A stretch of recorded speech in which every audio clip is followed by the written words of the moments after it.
नमस्कार विद्यार्थियों, मैं भोपाल चौधरी। आज हम कक्षा 12 अनिवार्य हिंदी आरओ पुस्तक का अध्याय 2 आलोक धनवा का परिचय और उनकी कविता पतंग का परिचय पढ़ेंगे। चलिए, कवि आलोक धनवा। कवि आलोक धनवा का जन्म सन 1948 ईस्वी मुंगेर, बिहार में हुआ। इनकी प्रमुख रचनाएं: पहली कविता जनता का आदमी 1972 में प्रकाशित। उसके बाद भागी हुई लड़कियां, ब्रूनो की बेटियां से प्रसिद्धि मिली इनको। दुनिया रोज बनती है इनका एकमात्र काव्य संग्रह, कविताओं का संग्रह है। वो है दुनिया रोज बनती है। याद रखें इसको। प्रमुख सम्मान उनको पुरस्कार कौन कौन से मिले: राहुल सम्मान, बिहार राष्ट्र भाषा परिषद का साहित्य सम्मान, बनारसी प्रसाद भोजपुरी सम्मान, पहल सम्मान आदि पुरस्कार इनको मिले। जहाँ नदियाँ समुद्र से मिलती है वहाँ मेरा क्या है, मैं नहीं जानता, लेकिन एक दिन जाना है उधर, एक दिन वहाँ पर भी पहुँचना है। 7वें-8वें दशक में कवि आलोक धनवा ने बहुत छोटी अवस्था में अपनी गिनी चुनी कविताओं से अपार लोकप्रियता अर्जित की। 7वें-8वें दशक के ये कवि हैं। छोटी उम्र थी, बहुत कम कविताएं लिखी, पर बहुत लोकप्रिय हुए। सन 1973 में प्रकाशित इनकी आरंभिक कविताएं हिंदी के अनेक गंभीर काव्य प्रेमियों को जब्बा नहीं याद है। इतनी प्रसिद्ध थी इनकी कविताएं, इतनी लोकप्रिय थी कि हिंदी के जो प्रेमी थे, कविताओं के प्रेमी, उनको जुबान नहीं याद थी। आलोचकों का तो मानना है कि उनकी कविताओं ने हिंदी कवियों और कविताओं को कितना प्रभावित किया, इसका मूल्यांकन अभी ठीक से हुआ नहीं है। पूरी तरह मूल्यांकन नहीं कर पाए कि वो कितने प्रभावित कर पाए। इतनी व्यापक ख्याति के बावजूद, या शायद उसी की वजह से बनी हुई अपेक्षाओं के दबाव के चलते, आलोक धनवा ने कभी थोक के भाव में लेकर नहीं किए। यानी बहुत कम कविताएं लिखी उन्होंने। जैसे उनका कविता संग्रह भी एक ही है, दुनिया रोज बनती है, तो बहुत कम। सन 1972 से लेखन आरंभ करने के बाद उनका पहला और अभी तक का एकमात्र काव्य संग्रह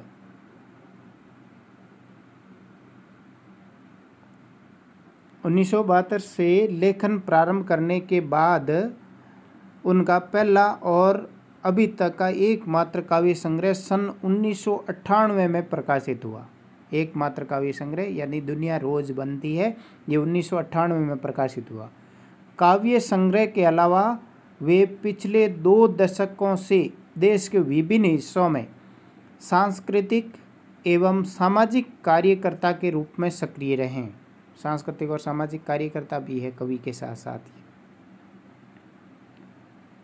उन्होंने जमशेदपुर में अध्ययन मंडलियों का संचालन किया और रंग, कर्म तथा साहित्य पर कई राष्ट्रीय संस्थानों एवं विश्वविद्यालयों में अतिथि व्याख्याता के रूप में भागीदारी की है। विश्वविद्यालय में अतिथि व्याख्याता भी रहे। अब उनकी एक कविता जो यहाँ पर दे रखी है वो है पाठ्य पुस्तक में ली गई कविता पतंग। कविता का नाम है पतंग। आलोक धनवा के एकमात्र संग्रह का हिस्सा है। कौन सा संग्रह? दुनिया रोज बनती है, उसी से ली गई है आलोक धनवा की कविता पतंग। जैसे आप सप्रसंग व्याख्या करेंगे तो वहाँ पर भी ये लिखना पड़ेगा, इसलिए इसको याद रखें कि कवि आलोक धनवा का एकमात्र काव्य संग्रह दुनिया रोज बनती है से पतंग कविता ली गई है, जो हमारी पाठ्य पुस्तक आरओ में संकलित है। तो ये हम जब सप्रसंग व्याख्या करेंगे तो वहाँ पर ये चीज़ लिखनी पड़ेगी, तो ये भी याद रखना है। ये एक लंबी कविता है जिसके तीसरे भाग को पाठ्य पुस्तक में शामिल किया है। ये भी याद रखें कौन सा भाग है, तीसरा भाग पाठ्य पुस्तक में शामिल किया गया है। लंबी कविता है, उसका तीसरा भाग यहाँ है। पतंग के बाण ने इस कविता में बाल सुलभ इच्छाओं एवं उमंगों का सुंदर चित्रण किया गया। पतंग के बाने, पतंग कविता का शीर्षक पतंग है, पर उसमें वर्णन किसका है? बाल सुलभ इच्छाओं, छोटे बच्चों की जो इच्छाएं होती है, उनकी उमंगें होती है, उनका उत्साह होता है, उनका जोश होता है, उसका बहुत ही सुंदर वर्णन इस कविता में किया है। बाल क्रियाकलापों एवं प्रकृति में आए परिवर्तन को अभिव्यक्त करने के लिए सुंदर बिंबों का उपयोग किया गया है।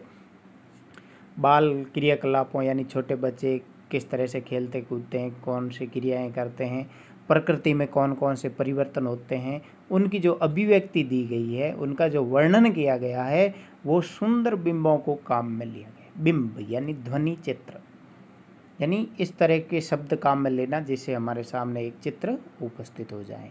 तो बिंबों का प्रयोग में लिए गए हैं, सुंदर बिंब काम में लिए गए।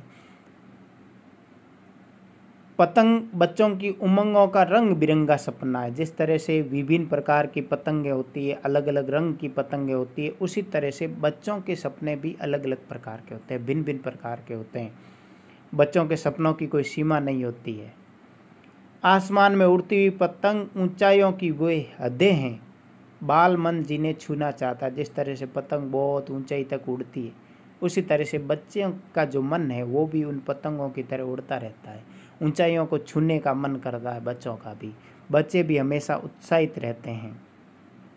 ऊंचाइयों की वे हदें हैं, सीमाएं हैं, बाल मन जिन्हें छूना चाहता है। पतंगे उड़ती है तो पतंगों की तो सीमा होती है, पर बालकों के मन की, बालकों के सपनों की कोई सीमा नहीं होती है। तो बालक उन हदों को, उन सीमाओं को छूना चाहता है, बाल मन जिन्हें छूना चाहता है और उनके पार जाना चाहता है, यानी पतंगों की जो सीमा है उसको छू करके उसके भी आगे जाना चाहता है।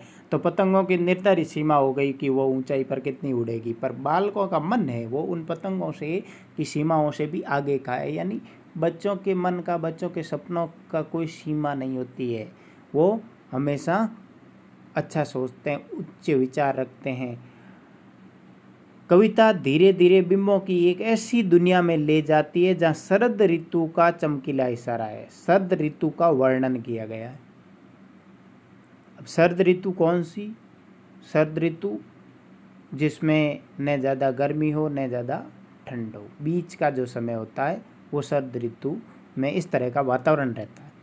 यानी हमारे जो साहित्य में ऋतुएं हैं वो 6 मानी गई है, तो उन्हीं 6 ऋतुओं में से एक है शरद ऋतु, जो आश्विन और कार्तिक के महीने में आती है। यानी जहाँ सर्दी शुरू होने वाली होती है और वर्षा ऋतु खत्म होने वाली होती है, वहाँ बीच में ये ऋतु आती है। दीपावली के आसपास का जो समय होता है, आश्विन का जो महीना होता है, वो शरद ऋतु।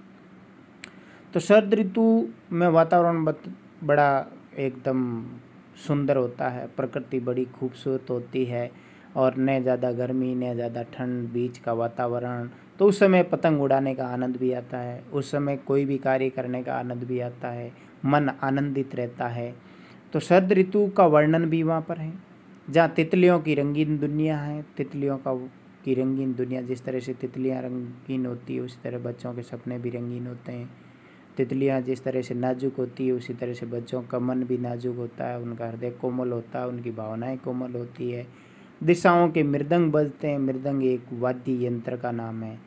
उसी तरह से बच्चे जब भागते हैं छतों पर, इधर उधर कूदते हैं, नाचते हैं, वो पतंगों के पीछे दौड़ते रहते हैं, तो उनके पैरों की जो आवाज़ आती है तो उन आवाज़ से ऐसा लगता है जैसे मृदंग नामक जो वाद्य यंत्र है वो बज रहा हो।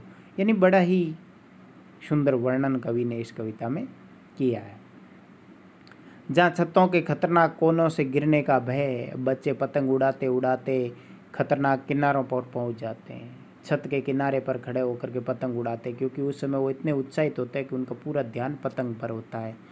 तो उन किनारों पर खड़े हैं फिर भी बच जाते हैं, तो ऐसा लगता है कि उस धागे के सहारे वो बच गए।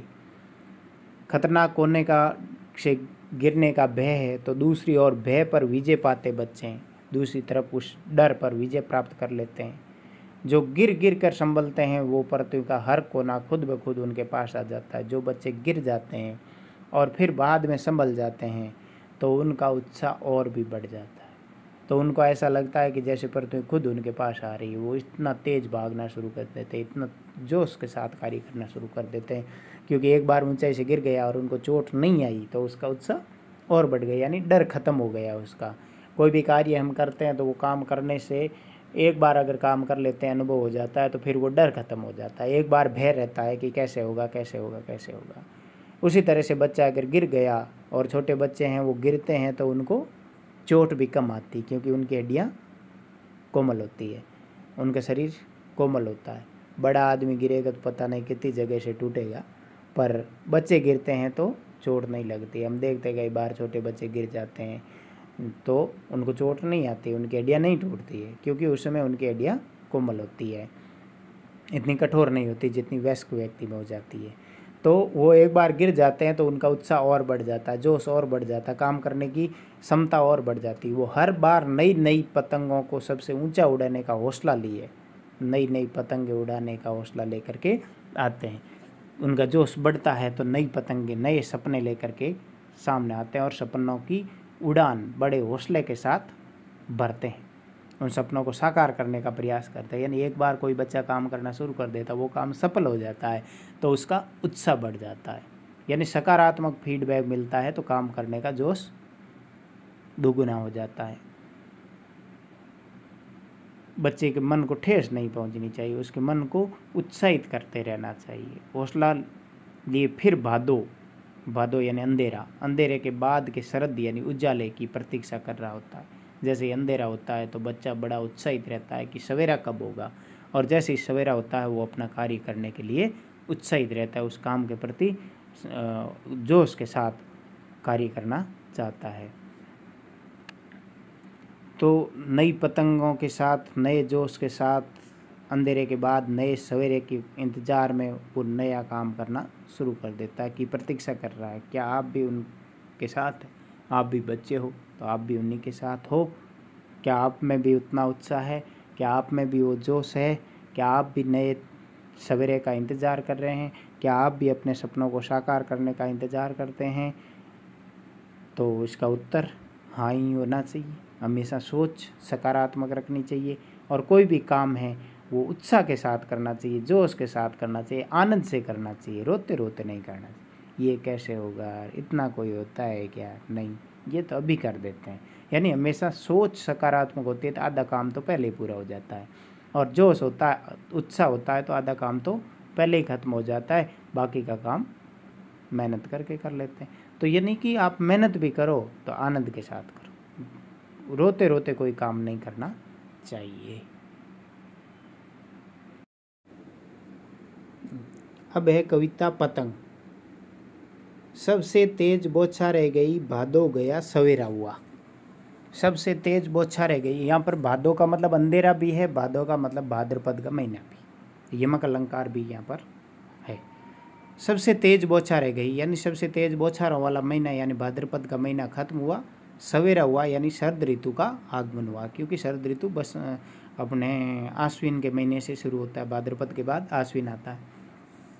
सबसे तेज बौछार रह गई, भादो गया सवेरा हुआ, अंधेरा खत्म हुआ और उजाला हो गया, सवेरा हो गया। तो भाद्रपद का महीना खत्म हुआ और शरद ऋतु रूपी सवेरा हो गया। खरगोश की आंखों जैसा लाल सवेरा। अब यहाँ खरगोश की आंखें ये बिंब काम में लिया गया है। सवेरा, क्योंकि सवेरा जो होता है प्रातःकाल होता है, उस समय आकाश बिल्कुल लाल होता है, तो वो उसकी उपमा किसे दी गई, खरगोश की आंखों से दी गई। खरगोश की आंखों जैसा लाल सवेरा। शरद आया पुलों को पार करता हुआ। शरद ऋतु रूपी बालक विभिन्न ऋतुओं रूपी जो पुल थे उनको पार करता हुआ आ गया। जैसे कि शरद ऋतु का आगमन होता है, बच्चे अपनी घर से बाहर निकलते हैं खेलने के लिए, पतंग उड़ाने के लिए, उसी तरह ऐसा लगता है कि शरद ऋतु रूपी बालक है, वो अपनी चमकीली साइकिल चलाते हुए विभिन्न पुलों को पार करते हुए उसका आगमन हुआ है। यानी जैसे शरद ऋतु का आगमन होता है, बच्चे अपनी साइकिलें लेकर के बाहर निकल जाते हैं और पतंग उड़ाने का आनंद लेते हैं। इसमें मानवीकरण अलंकार भी है। शरद ऋतु को बालक की तरह बताया गया है, तो मानवीकरण अलंकार भी यहाँ पर है।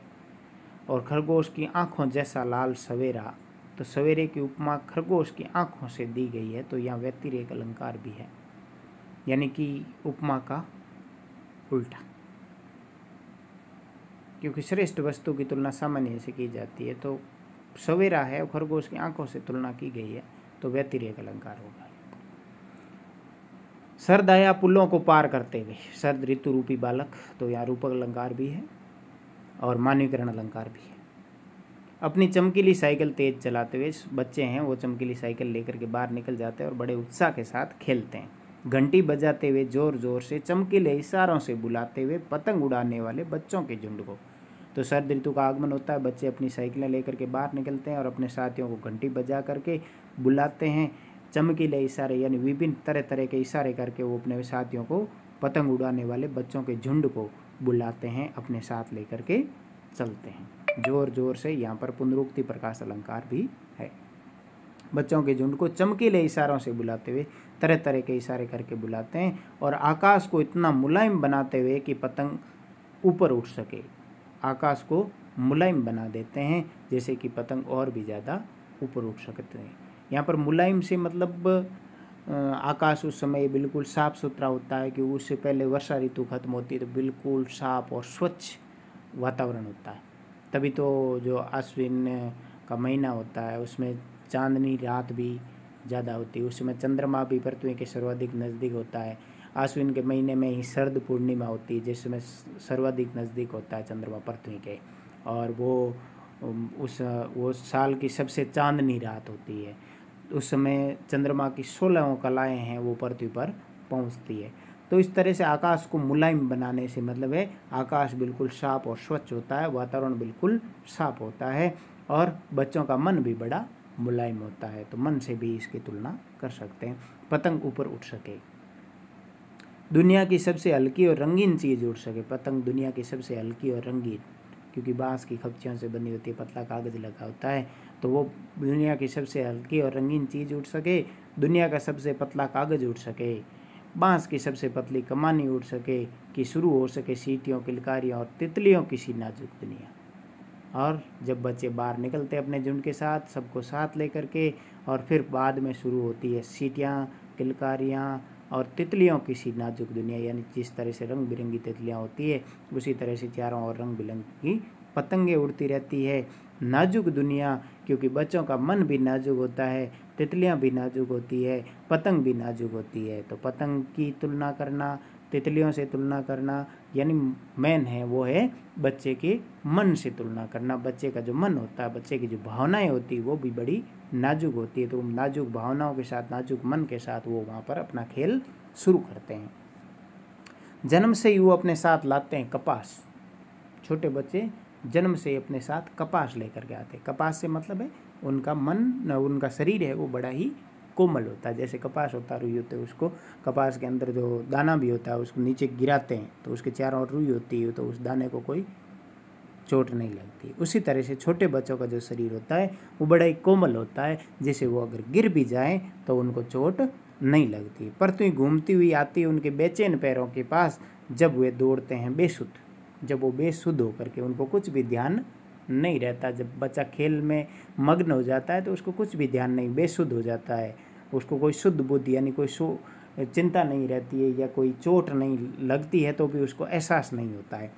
तो जब वो भागते हैं तो ऐसा लगता है कि पृथ्वी खुद उनके पैरों के नीचे घूम रही है। बच्चे नहीं भाग रहे, पृथ्वी भी उत्साहित होती है उन बच्चों का उत्साह देख करके। बेचैन पैरों से, पैर बेचैन है, आगे बढ़ने के लिए उतावले हो रहे हैं। बेचैन पैरों के पास जब वे दौड़ते हैं बेसुध होकर के, कोई शुद्ध बुद्ध नहीं रहती, कोई उनको है वो चिंता नहीं रहती है। छतों को भी नरम बनाते हुए जब वो दौड़ते हैं तो कठोर जो छतें होती है उनके पैरों के नीचे, नंगे पैर भी भाग जाते हैं, तो कठोर छत होती है उसका भी एहसास नहीं होता, उनको लगता ही नहीं है कि वो कोई कठोर छत पर भाग रहे हैं। इतने बच्चे उत्साहित होते हैं काम के प्रति। छतों को भी नरम बना देते हैं, दिशा को मृदंग की तरह बजाते हुए। जब वो भागते हैं तो उनके पैरों की जो आवाज़ आती है, तो वो आवाज़ जो आती है तो वो ऐसा लगता है जैसे मृदंग बज रहा हो, दिशाओं के मृदंग, चारों दिशाओं से वही आवाज़ उनकी आती है। जब वे पैंग भरते हुए चलते जाते हैं, डाल की तरह लचीले वेग से पैंग भरते हुए, झूलते हुए जब वो आगे बढ़ते हैं, जिस तरह से डाली लचीली होती है, हवा के साथ मुड़ जाती है और वापस सीधी हो जाती है, तो उसी तरह से बच्चों का शरीर भी बड़ा कोमल होता है। तो जब वो झूलते हुए चलते हैं, लहराते हुए चलते हैं लचीले वेग से, डाल की तरह, तो यहाँ पर भी उपमा अलंकार है, डाली की तरह लचीले वेग से वो चलते हैं बच्चे, क्योंकि उस समय जोश, उत्साह, आनंद का, उनका खेल के प्रति उत्साहित रहना, ये सब उन बच्चों को ये करने के लिए प्रेरित करते हैं। छतों के खतरनाक किनारों तक जब वो पैंग भरते हुए झूलते हुए चलते हैं और छत के खतरनाक किनारे एकदम बिल्कुल किनारे पर पहुंच जाते हैं, ऐसा लगता है कि वो अभी गिर जाएंगे, पर वो गिरते नहीं हैं। छतों के खतरनाक किनारों तक पहुंच जाते हैं। उस समय गिरने से बचाता है उन्हें, उस समय उनको गिरने से कौन बचाता है? सिर्फ उनके ही रोमांचित शरीर का संगीत। रोमांचित यानी रोंगटे खड़े करने वाली स्थिति, देखने वाले के रोंगटे खड़े हो जाते हैं। पर रोमांचित यानी उनका जो उत्साह होता है, कार्य के प्रति जो ललक होती है, वही उनको बचाती है। उनका उत्साह ही उन्हें बचा लेता है, उनका जो रोमांच होता है वही उन्हें बचाता है। उस समय गिरने से बचाता है। उस समय छत के खतरनाक किनारे पर होता है, अगर उनकी जगह कोई बड़ा खड़ा हो तो वो तो गिर ही जाएगा, पर बच्चे नहीं गिरते हैं, क्योंकि उनका शरीर लचीला होता है और उनका उत्साह होता है, उनका रोमांच होता है, तो वो रोमांच ही उनको बचाता है, गिरने से बचाता है उन्हें। सिर्फ उनके ही रोमांचित शरीर का संगीत, पतंग की धड़कती ऊंचाई उन्हें थाम लेती महज एक धागे के सहारे। जो उनके हाथ में धागा होता है पतंग उड़ाने वाला, तो उनको उस धागे पर उनकी नज़र होती है, पतंग पर उनकी नज़र होती है कि कहीं कोई पतंग काट नहीं ले। तो पतंगों की धड़कती ऊंचाइयाँ, जो पतंगें ऊंची होती है, उनका जो हृदय की जो धड़कन होती है उस पतंग से जुड़ी होती है, तो उनको थामते, वो एक धागा हाथ में होता है तो ऐसा लगता है कि उस धागे का सहारा मिल गया और वो बच्चे गिरने से बच गए। धागे के सहारे पतंगों के साथ वे भी उड़ रहे हैं अपने रंध्रों के सहारे। रंध्र यानी रोएं, शरीर पर जो रोएं होते हैं, छेद होते हैं, तो ऐसा लगता है कि वो पतंगों के साथ साथ बच्चे खुद भी उड़ रहे हैं। यानी उनका पूरा ध्यान उस पतंग पर होता है। जो पतंग ऊंचाइयों पर पहुंचती है उनका ध्यान भी वहाँ ऊंचाइयों पर होता है। वो कहाँ खड़े हैं, किस स्थिति में खड़े हैं, कितने खतरे में खड़े हैं, उनको कुछ भी एहसास नहीं रहता, क्योंकि उनका उस समय ध्यान कहाँ होता है? उस पतंग पर होता है। वो भी उस ऊंचाई पर होते हैं, सिर्फ शरीर वहाँ पर होता है, मन तो पतंग के साथ होता है। तो उस समय ऐसा लगता है कि वो बच्चे भी उन पतंगों के साथ उड़ रहे हैं। अगर वे कभी गिरते हैं छतों के खतरनाक किनारों से और बच जाते हैं, तब तो और भी निडर होकर सुंदर सूरज के सामने आते हैं। कभी बच्चे उस खतरनाक किनारे से गिर भी जाते हैं और कोई चोट नहीं लगती है, बच जाते हैं, तो क्या परिवर्तन होता है? गिरते हैं खतरनाक किनारों से और बच जाते हैं, तब तो और भी निडर हो जाते हैं, उनका डर खत्म हो जाता है और सुनहले सूरज के साथ, एक सुनहरे सूरज की तरह उदित होता है। उनका जोश एक सुनहरे सूरज की तरह, एक नया सवेरा होता है उनके जीवन में, एक नया जोश उनके जीवन में आ जाता है। सूरज के सामने आते हैं, पृथ्वी और भी तेज़ घूमती हुई आती है उनके बेचैन पैरों के पास। जब ऐसा होता है, गिरते हैं, डर खत्म हो जाता है, उत्साह बढ़ जाता है, तब वो काम करने की गति और भी बढ़ जाती है और तब पृथ्वी और भी तेज़ घूमती है, यानी उनके कदम और भी तेज़ चलने शुरू हो जाते हैं, यानी बच्चों का जोश और बढ़ जाता है। तो बच्चों को हमेशा सकारात्मक सोच के साथ आगे बढ़ना चाहिए, उनको ठेस नहीं पहुंचनी चाहिए। जैसे उनके दिल को ठेस पहुंचती है, कार्य करने की गति कम हो जाती है और उनको उत्साह मिलता रहता है, सकारात्मक फीडबैक मिलता रहता है, तो वो बच्चा और भी तेज़ी से कार्य करेगा। उन्हें बेचैन पैरों के पास पृथ्वी और भी तेज़ गति से उनके पैरों के पास आती है। तो ये थी आलोक धनवा की कविता पतंग, जिसमें बाल मन का वर्णन किया गया है, बच्चों के कार्य करने का वर्णन किया गया है, बच्चों के उत्साह का वर्णन किया गया है, बच्चों के सपनों का वर्णन किया गया है और उसकी तुलना पतंग से की गई है और कपास से की गई है। इस तरह से बहुत सारे बिंबों को उन्होंने काम में लिया गया है। शरद ऋतु का वर्णन भी इसमें है, बाल मन का वर्णन भी है, पतंगों का वर्णन भी है, बच्चों के जोश का वर्णन भी है। तो इस तरह से आलोक धनवा ने अपनी कविता पतंग में बाल मन का बड़ा ही सुंदर वर्णन किया है, उनके उत्साह का वर्णन किया है। आप इस कविता का अच्छे से पढ़ें वापस। इसमें जो कठिन शब्द थे वो लगभग इसमें आ गए हैं। खरगोश की आंखों जैसा लाल सवेरा, तो यहाँ पर उपमा दी गई है, इसकी तुलना की गई है। और चमकीले इशारे यानी विभिन्न प्रकार के इशारे करना, तरह तरह के इशारे करना, अपने बच्चों के झुंड को, आकाश को मुलायम बनाना यानी आकाश का साफ और स्वच्छ होना, उस समय प्रकृति का स्वच्छ होना। दुनिया की सबसे हल्की और रंगीन चीज़ है वो पतंग को कहा गया है। पतंग के साथ साथ बच्चों के मन का भी वर्णन है उसमें। तितलियों की सी नाजुक दुनिया, बच्चों की जो दुनिया होती है, बच्चों का जो मन होता है वो तितली की तरह नाजुक होता है। और रंग बिरंगी पतंगें होती है, रंग बिरंगी तितलियाँ होती है, उसी तरह से बच्चों के जो सपने हैं वो भी रंग बिरंगे होते हैं और तितलियों की तरह कोमल भी होते हैं। टूटने के बाद वापस संभलना बड़ा कठिन होता है बच्चे के लिए। कपास की तरह कोमल होता है उनका शरीर, बेचैन उतावले होना आगे बढ़ने के लिए। दिशाओं के मृदंग, मृदंग एक वाद्य यंत्र का नाम है। बच्चे भागते हैं तो दिशाओं की मृदंग की तरह उनके पैरों की आवाज़ आती है। लचीले वेग से, वेग यानी गति से आगे बढ़ते हैं वो। पैंग भरते हुए यानी झूलते हुए चलना, लहराते हुए चलना। छतों के खतरनाक किनारे पर पहुंच जाना उनका। रोमांचित यानी रोमांस होना, कार्य करने के प्रति ज़्यादा उत्साहित होना। महज यानी केवल, महज यानी केवल एक धागे के सहारे, यानी पतला धागा होता है उसके सहारे वो रुक जाते हैं। रंध्र यानी रोहें। निडर बिना किसी डर के। सुनहले यानी सुनहरे सूरज, सुनहरे सूरज यानी एक नए सवेरे के साथ वो सामने आते हैं। पृथ्वी और भी तेज घूमती है यानी उनका उत्साह और भी ज़्यादा बढ़ जाता है। धन्यवाद। इसको अच्छे से पढ़ें, अध्ययन करें इसका।